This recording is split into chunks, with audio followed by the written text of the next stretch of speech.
And good morning. Welcome to a special edition of the Out and About Show. Focus on Stafford County today on 1590 KVGB and 97.7 FM. Steve Webster, your host, as we get a chance once again to talk to our friends to the south in Stafford County, as Carolyn Dunn, Stafford County Economic Development Director, joining us here via telephone today. And sorry about the delay, Carolyn, but I knew that Ashley would really get angry with me if I didn't have the whole thing recorded, and I didn't have the recording button on, so... Oh. Well, good. Well, we'll have a way of sharing this throughout the month after today. Yes. Thank you. Yeah, sure is. So it's the usual start of the program. A little bit sketchy here to start with, Carolyn, but you're on the road today, and as you always are, had to go down to Wichita for a meeting, so things never stay stagnant in economic development, I guess.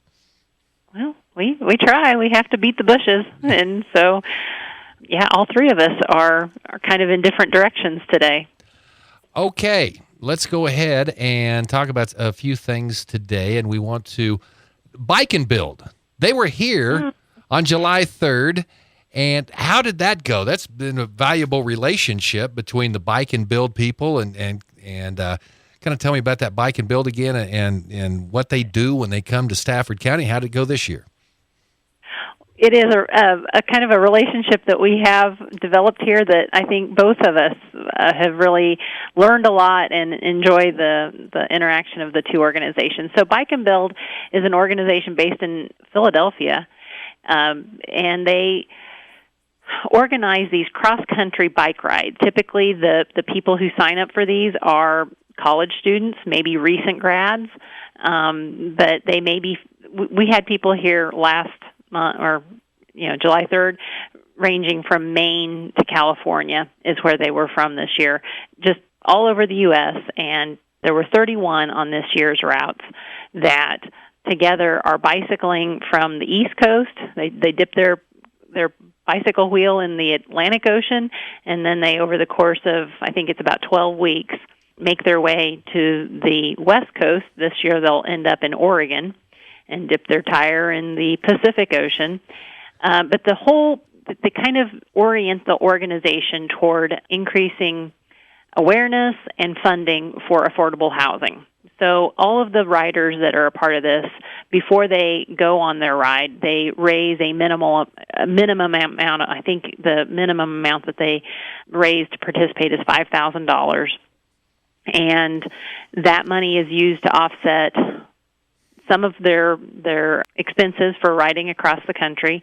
I think they typically stay in places they don't have to pay for, so they'll have a local host that'll let them sleep on the floor of, a church or whatever. In St. John, we have the Oddfellows Lodge, which is a perfect place for them. We're very thankful that the Oddfellows have been very gracious in how they have helped us host this group, too. I mean, because not only does it have, space for them to lay out their bedrolls and sleep, but it's also got a swimming pool, which they really like after a hot day of bicycling, and good kitchen facilities and all. So anyway, they use a portion of their money to offset their expenses for going across the country, which I think are fairly minimal all in all. Most of the money that they raise is used to create a grant pool, and they collectively, they kind of meet in the evenings and will go over these grant applications that they get from all over the country. They don't have to be organizations that are a part of their route, and they select recipients to receive grants for affordable housing. So economic development in Stafford County has been the recipient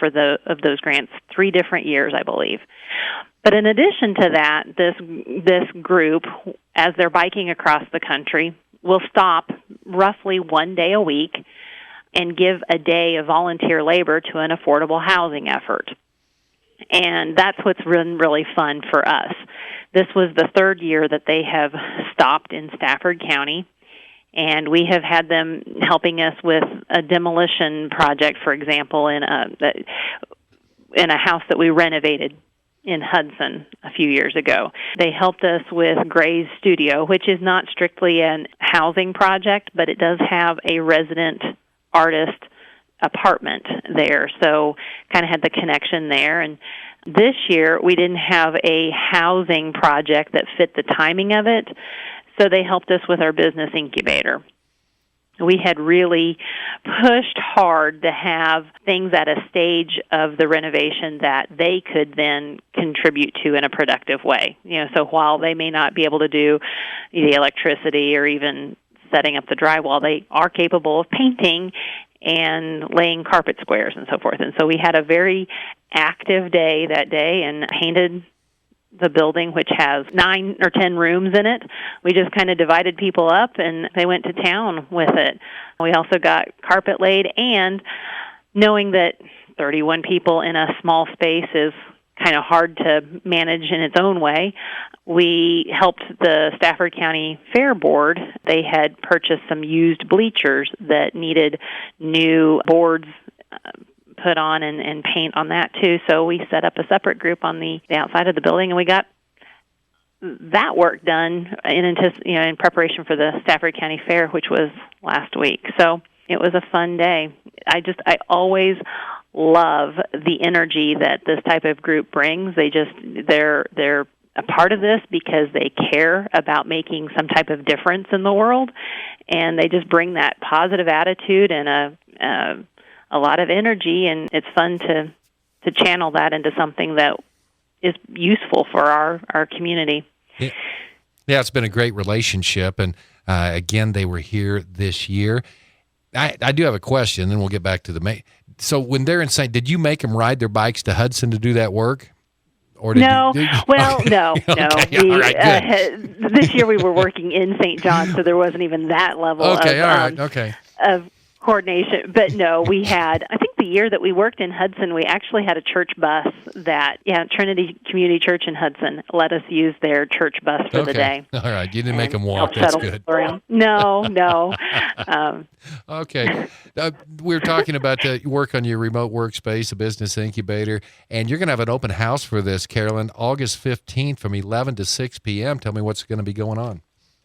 Well, I think a lot of people are still kind of curious about what this entails, and maybe a little bit of seeing it firsthand will help see what we're developing here. So what we'll have in the space is kind of a combination of activities. One of the rooms is more open. We'll have cubicles in there. Think of like a call center concept, and that will be an area that we can work with people getting remote jobs.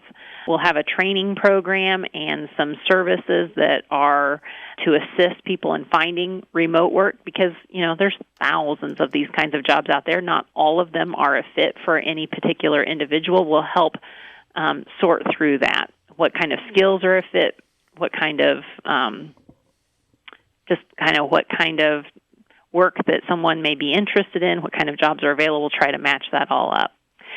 Other parts of the building are set up as individual offices that can be rented monthly basis, and so that helps somebody, maybe they're starting a business or, and don't want to have the full expense or responsibility for having an entire building, or there aren't very many places in a lot of rural areas that are just kind of ready to go office space. And so by having this available, we hope that makes it easier for someone to, kind of move forward and establish some kind of business.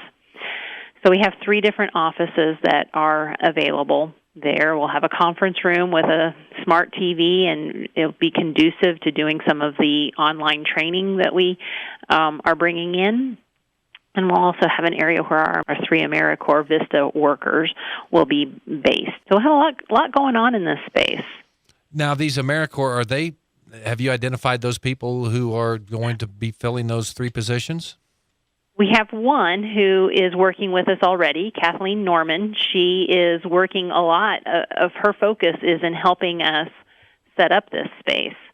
So, some of that has been the grant writing. She and Ashley and I, all 3 worked together on getting the grant application put together for the USDA grant that's funding a lot of our renovations and first year of operations.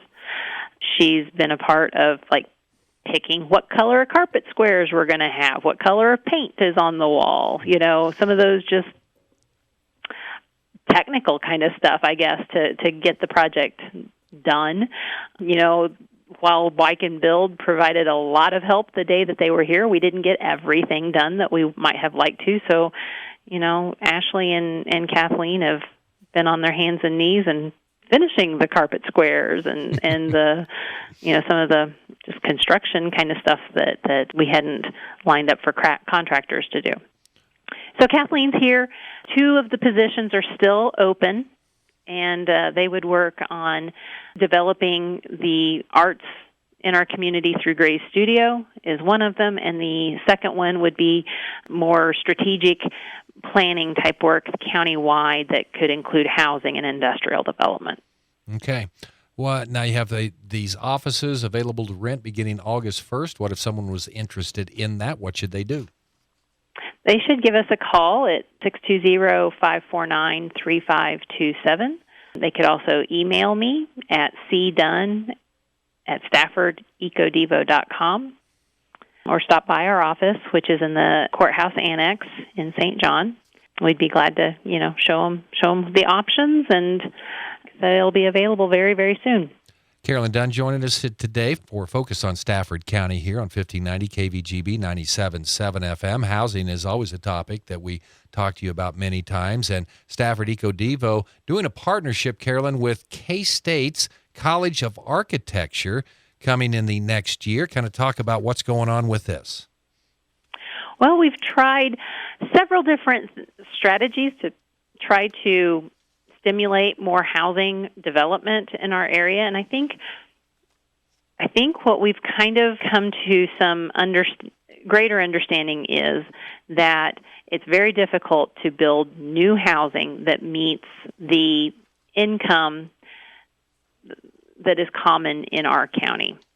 So even though, some of the kinds of housing programs that seem to be working maybe better in other areas, even Great Bend, I think, has had more success in some of the programs that are out there in terms of building moderate-income housing. We've kind of got to crack the nut a different way is what we've decided, and that we may need to just find a way to build housing that is simply less expensive to build. And so K-State has a fifth-year architecture studio program where students have design a house in the fall semester, and then it's constructed in the second semester.